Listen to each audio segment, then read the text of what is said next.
You know, let's talk about it because the fight just ended and right away the internet's lighting up. So I just wanted to bring to your attention, you probably have no idea, but Terence Crawford chimed in, right, and he said something along the lines of that there were double standards, and he was kind of sarcastic in stating that is Boots a world-class fighter? Response for Terence. I don't really know what the question is, but... Question is, what is your response for Terence Crawford and him chiming in on saying that Boots, or alluding to the fact that Boots may not be a world-class fighter? Well, it's absolutely ridiculous. I mean, Boots is the best welterweight in the world. I mean, tell me a better welterweight than Boots Ennis. Impossible. There isn't one. So he's the best welterweight in the world. I mean, we just finished a FaceTime with His Excellency, who asked me, will we make the Crawford fight? And the answer, Boots said to him, send the contract. So Terence Crawford, if he gets past Madrimov on August 3rd, will have the chance to see if Boots is a world-class fighter.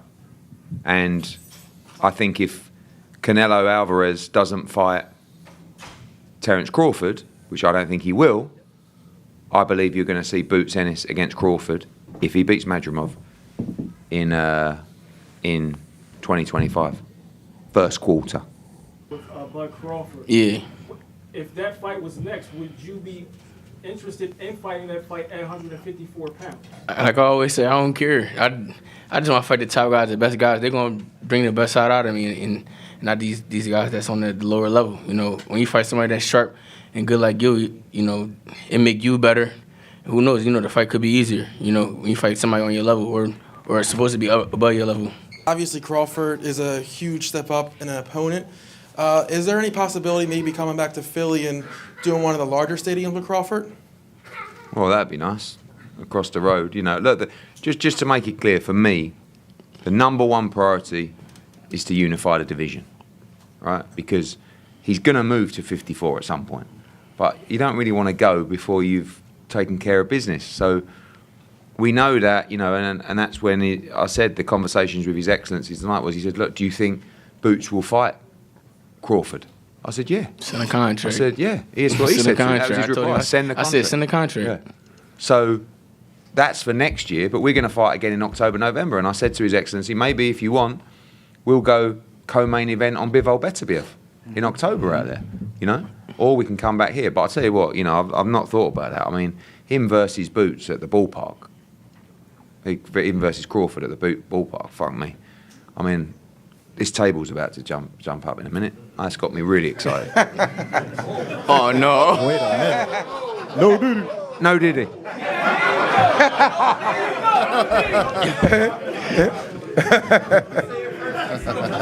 Sorry, I should have said it first. I'm just learning slowly. I'm from England. Sorry.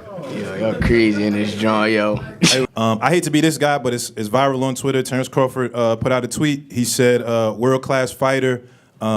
He was questioning your status as a world-class fighter. I just wanted to get your reaction to that, both Bozy and Boots. What you mean? I didn't hear nothing. Yeah, he just put out a tweet. Said, "World-class fighter, Han. The double standards are crazy," and he added Eddie Hearn. World-class Honda? What does he mean? Yeah, he said world-class fighter. I guess he's trying to say if you're a world-class fighter. Sign the contract. Exactly, sign the contract. All he had to do is fight him and find out if he's a world-class fighter or not. Yo, I'm saying, I get it. It's just viral, so it's something I can't, we can't ignore that. If he wanted to fight, he would have stayed at 47. He obviously said, he said he wanted to move up in combat to be undisputed at 54 or something like that. So,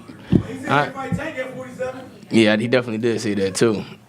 Exactly. Yeah. We ain't worrying about, right now we ain't worrying about Crawford. We're going to clean 147 now, and then we're going to move to 154. If he's there and he got a belt, we coming after him. Simple as that. David Melandro, Sports Talk Philadelphia Boots. Can you talk about your entrance tonight, especially going with the Undertaker theme? Yeah, I mean that's the second. Yeah. That's my thing though. You know, epic. Yeah, it's Undertaker. You know, that's the walkout. When you hear that, you know what time it is. It's work time. CBG. Could you talk about his performance tonight a little bit? Again, you know, Bud and him shared Avanesian as a common opponent. He got him out of there in 5 rounds. Bud got him out of there in 6. Do you think he made a statement in doing that? Yeah, I don't really. I think the rounds, like, I think it's just the way that he did it. I mean, bear in mind, he'd been out for a year, and he kind of, with all due respect to Avanesian, he really played with him. I mean, almost, he didn't let himself get hit, but he had no regard for what was coming back. He was trying to have fun in there. He was trying to get him out of there. He was trying to be aggressive. And also been out the ring for a year. I think he felt that his performance was quite average, Boots. And I said, well, if that was an average performance, I mean, you've just destroyed David Avanesian. It was so one-sided. I know Avanesian was trying and, you know, he landed a few bits and pieces. But if you're breezing through guys like that, you know, I just, the problem is, away from Stanionis, away from Barrios, I want to see him tested, because when you got something, it's a bit like Shakur. Like Shakur fighting these guys, it's a little bit of a waste of time. Who wants to see 120, 108 3 times? Or a one-sided beatdown, you know? So one's okay, and getting active's okay, but you've got to create the great fight so they can define their legacy, these great fighters. Potentially an annual thing here for Boots, and we have Andy Cruz Jr., a new Philly fighter. Yeah.